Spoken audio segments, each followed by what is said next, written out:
Hello guys, இன்னைக்கு நம்ம song மான்வாவோட episode 6 தான் பார்க்க போகிறோம். ஸோ வீடியோக்குள்ளே போகிறதுக்கு முன்னாடி ஒரே ஒரு லைக் ஒண்டி போட்டுருங்க. ஏன்னா அப்போ தான் இன்னமும் நிறைய பேருக்கு ரெக்கமெண்ட் ஆகும். அதே மாதிரி ஃபர்ஸ்ட் டைம் இப்போ தான் நம்ம சேனலை பார்க்குறீங்கன்னா சப்ஸ்கிரைப் பண்ணி பெல் ஐக்கன் அழுத்தி வச்சுக்கோங்க. ஏன்னா அப்போ தான் போட்ட உடனே ஒரு எபிசோடும் உங்களை தேடி வரும். சரி வாங்க, நம்ம டைம் மிஸ் பண்ணாமல் எபிசோடுக்குள்ளே போகலாம்.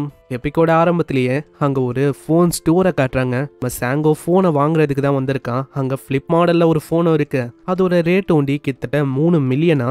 இந்த மாதிரியே ஏகப்பட்ட ஃப்ளிப் மாடல் அவன் பார்க்குறான். கடைக்காரனும் வேற நம்ம சாங் கிட்ட ஏற்றி சொல்கிறான், இதை பாருங்க சார், இதுதான் இப்போ எல்லா பக்கமும் ரொம்ப ட்ரெண்டிங்காக இருக்கு, ரொம்ப ஃபேமஸான ஃபோனு. இது கிட்டத்தட்ட 3 மில்லியனு. ஆனால் என்னால் உங்களுக்கு 2 மில்லியன்ல டிஸ்கவுண்ட்ல கொடுக்க முடியும். அப்படி உங்ககிட்ட பணம் அவ்வளோக்கும் இல்லையா, நீங்க பாதியே காட்டலாம். ஆனா நம்மால ஒரு வார்த்தையை சொல்ல அவரு ரொம்ப ஆச்சரியமா வராரு. ஏன்னா நம்ம ஹீரோ அங்க கட்டா நிறையவே அங்க பணத்தை எடுத்து வைக்கிறான். அங்க கடைக்காரனும் பயங்கரமா ஸ்மைல் பண்றான். இதுலயே நம்மளுக்கு தெரியுது நம்ம சாங்காவன் நல்லா ஏமாத்திட்டானு. நெக்ஸ்ட் சீன்ல போன் எடுத்துன்னு வந்து அவன் வீட்டுக்கு வைக்கிறான். அங்க அம்மாவும் கூப்பிடுறாங்க, சாங் வாக்கன்னா சாப்பிடு. இல்லம்மா, கொஞ்சம் வெளில போற வேலை இருக்கு, ஃப்ரெண்டை நான் மீட் பண்ணோம், அதனால அப்புறமா நான் வரேன். அவங்க அம்மாவும் அந்த இடத்துக்கு வந்து பாக்குறாங்க. ஆனா அந்த இடத்துல யாருமே இல்லை. எப்போ இவன் போனா நெக்ஸ்ட் சீன்ல சாங் அவனோட பழைய ஃப்ரெண்டு சாங்கோ அந்த பையனை அவன் மீட் பண்றான். அங்க ஃப்ரெண்டுக்காரனும் ரொம்ப ஆச்சரியமா வரான். ஏன்னா சாங் ஹாஸ்பிட்டல்ல இருக்கும் போது வேற மாதிரி இருந்தான். ஆனா இப்போ ரொம்ப டிஃப்ரெண்டான பர்சன் மாதிரி இருக்கான். அந்த இடத்துல ஜாலியாக சரக்கு அடிக்கும் போதே நம்ம சான்ஹோ அவன் கேட்குறான், ஆமாம் சாங்கு, உனக்கு ஃபியூச்சருக்கான ஏதாச்சும் ஒரு பிளான் இருக்கா? ஆனால் சாங் அங்கே கேட்குறது 500 மில்லியனுக்கு எத்தனை அப்பார்ட்மெண்ட்டை நம்மளால வாங்க முடியும் அப்படின்னு கேட்குறான். உன்கிட்ட என்ன 500 மில்லியனா இருக்கு? 500 மில்லியனை வச்சு நிறையவே பில்டிங்கை நீ வாடகைக்கு விடலாம். ஆனால் ஒரு மிகப்பெரிய அப்பார்ட்மெண்ட்டை வாங்குறதுக்கு கிட்டத்தட்ட 2 பில்லியன் ஆகுமா? அதுக்கப்புறம் அங்கே சாங்கும் கேட்குறான், நான் உங்கள் அம்மா கிட்டேருந்து கேள்விப்பட்டேன், நீ கரண்ட்டாக அவிக்னராக மாறிட்டியாமே. ஃபர்ஸ்ட் விஷயம், அவிக்னர் அதுனா என்னது, அதை பற்றி எனக்கு சொல்லு. ஏன்னா அதை பற்றி எனக்கு தெரிஞ்சா ஒண்டிதான் என்னால் அதை பற்றி பேசவே முடியும். ஆமாம், நீ பல வருஷமாக கோமாலியே இருந்தால, அதனால இந்த உலகத்தை பற்றி உனக்கு அவ்வளோக்கும் தெரியல. நீ எப்போ மயக்கமணியும் அதுக்கப்புறம் கொஞ்சம் வருஷத்துக்கு அப்புறமாவே திடீர்னு ஏகப்பட்ட கேட்ஸ் நிறையவே இடத்துல அப்பியர் ஆக ஆரம்பிச்சதை இதை பற்றி நிறைய ஆளுங்க இன்வெஸ்டிகேஷன் பண்ணாங்க. ஆனால் அவளுக்கும் உங்களுக்கு தெரியல எதனால இப்படியெல்லாம் ஆகுதுன்னு. திடீர்னு ஒரு நாள் எல்லா விஷயமும் மாறி போச்சு. அந்த கேட் வந்துச்சுல, அதுக்குள்ளேருந்து வித்தியாசமா பயங்கரமான மாஸ்டர்ஸ் அப்பியர் ஆக ஆரம்பிச்சது. பில்டிங்கு, மனுஷங்க எல்லாத்தையுமே அது தாக்க ஆரம்பிச்சது. ஈவன் நம்ம கிட்ட மாடர்ன் டெக்னாலஜி இருந்தாலும் அதுங்களை நம்மளால கொல்ல முடியல. ஏன்னா நம்ம டெக்னாலஜி அந்த மாஸ்டர் முன்னாடி ஒர்க்கே ஆகல. அதனாலேயே நிறைய பேரை அது கொல்ல ஆரம்பிச்சது. அப்பனா பெரிய பெரிய கன்னு இல்ல கேனனு இது கூட வேலையை செய்யலையா என்ன? ஆமா, உண்மையை சொன்னா அந்த பெரிய கன்னு பெரிய கேனனு இதெல்லாம் அங்க வேலைக்கே ஆகல. இதே மாதிரி கொஞ்சம் கொஞ்சமா டைம் போகும்போது அங்க நம்ம ஆளுங்க சில பல வெப்பனை கிரியேட் பண்ணாங்க. அதுதான் 6 வெப்பன். அந்த வெப்பன்ஸை வச்சு அசால்ட்டா மாஸ்டர்ஸை நம்ம ஆளுங்களால கொல்ல முடிஞ்சது. அந்த வெப்பன்ஸை குறிப்பிட்டு சில பேரால ஒண்டிதான் பயன்படுத்த முடியும். அவங்க தான் அவிக்னஸ். சிம்பிளா சொன்னா டேசாங் உன்ன மாதிரி ஆளுங்க. அப்போனா நான் ஒரு அவிக்கனரா? அட டேசாங்கு, கையில் என்ன ஒரு ஃபோல்டு ஃபோனா? நீ என்ன புதுசாக இதை வாங்கினியா என்ன? ஆமாம், இது ரொம்ப கூலாக இருக்குல்ல, இது ரொம்ப அட்வான்ஸான ஃபோனா, அதனால தான் நான் காசு கொடுத்து இதை வாங்கிட்டேன். என்னது மோஸ்ட் அட்வான்ஸான ஃபோனா? நான் இப்போ தான் ரீசெண்டாக கேள்விப்பட்டேன் இந்த ஃபோனை அவங்க ஃப்ரீயாக தான் கொடுத்தாங்களாம். ஆனால் உன்னோட முகத்தை வச்சு பார்த்தா எப்படி சொல்லாத, நீ இதுக்கு பே பண்ணுன.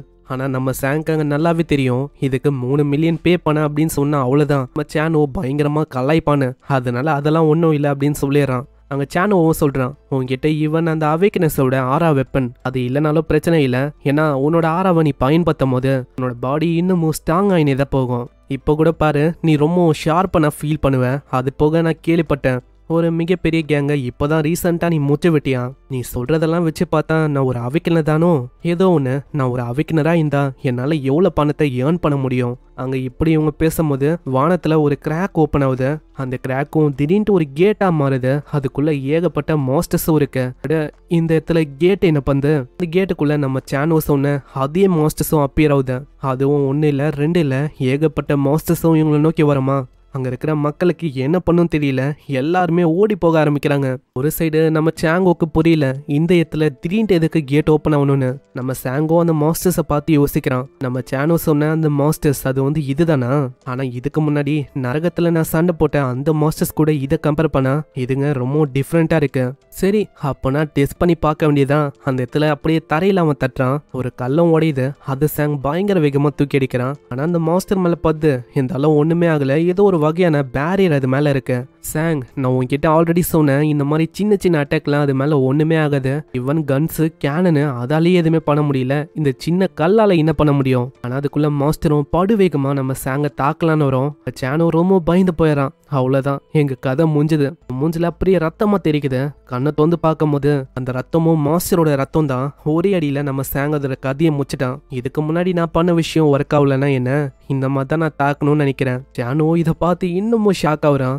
எப்படி அவனால வெறும் கையால எப்படி அதை கொல்ல முடிஞ்சது? இன்னமும் ஒரு 2 மாஸ்டர் ஓடி வருது. அதையும் அதே மாதிரி தான் சேம் கையை வச்சு அதோட தலையை ஒண்ணுமே இல்லாம ஆக்கிறான். லைனா பஞ்சு மேல பஞ்சாச்சு. அந்த மாஸ்டரோட கதையும் ஆள முடிக்கிறான். அட, இவன் உண்மையிலேயே அவிக் நைட்டான்னு நினைக்கிறேன். இவனோட பவரை வச்சு பார்க்கும் போது கண்டிப்பா இவன் பி ரேங்க் இல்ல அதுக்கும் மேல இருக்க வாய்ப்பு இருக்கு. ஆனா இப்போதைக்கே அதை பத்தி யோசிக்க வேணாம். ஏன்னா இங்க இருக்கிற மக்களை நான் எப்படியாச்சும் காப்பாற்றணும். இன்னொரு பக்கம் அந்த மக்களை சுத்தியும் நிறையவே மாஸ்டர்ஸ் வர. அங்க இருக்கிற மக்கள்லாம் ரொம்ப பயந்துறாங்க. நம்மளை சுத்தி மாஸ்டர்ஸ் வந்துச்சு, அவ்வளவுதான், நம்மளோட கதை முடிய போகுதுன்னு நினைக்கிறேன். ஆனா அதுக்குள்ள சானோ கத்துறான், யாருமே பயப்பட வேணாம், எல்லாருமே இந்த பக்கம் வாங்க, என்ன ஃபாலோ பண்ணி வாங்க. கீழே ஒரு டிரைனேஜுக்கான வழி இருக்கு, அது மூலமா ஷெல்டரை நம்மளால ஈஸியா அடைய முடியும். சீக்கிரம் எல்லாருமே இப்படிக்கா, சீக்கிரம் வாங்க. அங்க இந்த சத்தம் அந்த மாஸ்டருக்கும் கேக்குமா? நம்ம சானோ இன்னமும் பயந்து போயிடறான். சானோ நோக்கி தான் அங்க மாஸ்டரும் வருது. இன்னொரு பக்கம் ஒரு சின்ன பொண்ணு பயங்கரமா அழுவுறா. அம்மா அம்மா, என்னோட கதை முடிய போதா? அந்த மாஸ்டர் அங்க ஆளுங்களை நோக்கி வரும்போது நிறைய பேர் அங்க ஓடி போயிடறாங்க. ஆனா அந்த சின்ன பொண்ணு தனியா மாட்டிக்கிறான். பயத்துல அவளால நகரவும் முடியல. அம்மா அம்மானு கத்தின்னு இருக்கா. அந்த மாஸ்டரும் ஒரு பயங்கரமான தாக்குதல் அங்க பந்து. ஆனா நல்ல வேலை, நம்ம சானோ அவன் நடுவுல போய் அந்த சின்ன பொண்ணை எப்படியோ காப்பாத்திட்டான். அந்த மாஸ்டர் திரும்பவும் தாக்கலான்னு போகும்போது நம்ம ஆளு ஒரே கிக்கு தான். அங்கேயே அதோட கதையும் முடியுது. சாங், நீ உண்மையிலேயே நல்ல டைமிங்ல வந்திருக்க. ஏய் சான்ஹோ, நீ இன்னமும் மாறல, அப்படியே தான் இருக்க. நான் சண்டையிடும் போது நடுவில் வராத, ஏன்னா இதனால நான் டிஸ்ட்ராக்ட் ஆயிடுவேன். அங்க ஓகேன்னு சொல்லிட்டு எல்லாரையுமே அந்த ட்ரைனேஜுக்கான வழியில கொண்டு போறான். இன்னொரு பக்கம் வேற ஒரு சீனை காட்டாங்க. அங்க எவனோ ஒருத்தன் இது எல்லாத்தையுமே ரெக்கார்ட் பண்ணிருக்கான். அங்க சாங்கும் பயங்கரமா எல்லா மாஸ்டரையும் ஒரே பஞ்சில கொள்றானா. பார்க்கும்போது பயங்கரமான கமெண்ட்ஸ் அங்க வருது. ஆமா, யார் அவன் இந்த அளவுக்கு பயங்கரமானவனா இருக்கான், வெறும் ஒரு பஞ்சாலியா அவனால முடிக்க முடியுது. அங்க இதையும் அந்த யூடியூபர் ரெக்கார்ட் பண்ணிருப்பானா. அந்த இடத்துல சாங் பின்னாடி அந்த மாஸ்டர் வரும். உங்க பின்னாடி அப்படின்னு அவன் கத்துறான். ஆனா அதுக்குள்ள நம்ம சாங்க ரொம்ப தூரமா அது பறக்க வித்து. அங்க இதை பாக்குற ஆளு ரொம்ப பயந்து போயிடறான். அவ்வளவுதான், சாங்கோட கதை முடிஞ்சது. கமெண்ட்ஸும் அப்படிதான் வரும். ஆமா, இதுக்கு மேல அவனோட கதை என்ன ஆகும்? அவன் என்ன சாக போறானா இப்படின்னு தான் அங்க கமெண்ட்ஸ் வந்துக்கினே இருக்கு. இன்னொரு பக்கம் நம்ம சானுவோ அவன் அந்த சின்ன பொண்ணை அவங்க அம்மா கிட்டே சேர்த்து விட அந்த இடத்துல அவங்க அம்மாக்கு ரொம்ப சந்தோஷம். அந்த பொண்ணை அப்படியே அவங்க கட்டி போச்சுக்கிறாங்க. இன்னொரு பக்கம் சானு கிட்ட அந்த பர்சனும் கேட்குறான், ஆமா நீங்க என்ன திரும்பவும் அங்கேயே போக போறீங்களா? என்னோட ஃப்ரெண்ட் அங்க இருக்கான், அதனால நான் போய் தான் ஆகணும். இன்னொரு பக்கம் அங்க ஹீரோ அப்படியே கிடப்பால. அந்த மாஸ்டரும் பயங்கரமா ஸ்மைல் பண்ணு. அவ்வளவுதான், இந்த மனுஷ பையனோட கதை முடிஞ்சதுன்னு. இதையும் அந்த யூடியூபர் மேல இருந்து ரெக்கார்ட் பண்ணிருக்கான். அங்க கமெண்ட்ஸ் ஆகுது. அவன் ரொம்ப ஸ்ட்ராங்கா இருந்தான், ஆனா கடைசியில அவனோட நிலைமை இப்படிதான் முடியணும்னு எழுதியிருக்க போல. இன்னொரு பக்கம் அந்த மாஸ்டரும் ஒரு பயங்கரமான அட்டாக்கை பந்து. அந்த யூடியூபரும் ரொம்ப பயந்து போயிடறான், கதையே முடிஞ்சிடும்னு. அந்த அட்டாக் முடிஞ்சக்கு அப்புறம் தான் தெரியுது அங்க யாருமே இல்ல. நம்ம சாங்கு செம்ம வேகமா பின்னாடி வந்து அங்க இருக்கிற இன்னொரு மாஸ்டரை கொன்னுறான். என்னது, அவனோட கதையை முடிஞ்சிடும் அப்படின்னு நான் யோசிச்சேன். ஆனா அவன் ரொம்ப ஸ்ட்ராங்கா இருக்கான். ஹேய் மாஸ்டர், உனக்கு நான் தேங்க்ஸ் சொல்லி ஆகணும். ஏன்னா உன்னால தான் என்னோட மாணவ ரீசார்ஜ் பண்ற மாதிரி இருக்கு. சரி, ஆட்டத்தை ஆரம்பிக்கலாமா இப்படின்னு இவன் சொல்ல எங்கே இந்த எபிசோட முடியுது. ஸோ பார்க்கலாம் இதுக்கப்புறம் என்ன ஆகுதுன்னு. மறக்காம எல்லாருமே ஒரு லைக்கை போட்டுருங்க. நான் நிறைய பேர் லைக்கை போட்ட வேண்டிதான் என்னால் இதை தொடர்ந்து கண்டினியூ பண்ண முடியும். கிட்டத்தட்ட இதுக்கே 3 சீசன் இருக்கு. அதனால முடிஞ்ச அளவுக்கு நிறைய லைக்ஸை போடுங்க. நான் உங்களை நெக்ஸ்ட் எபிசோட்ல சந்திக்கிறேன். தேங்க்யூ ஃபார் வாட்சிங். சைனரா.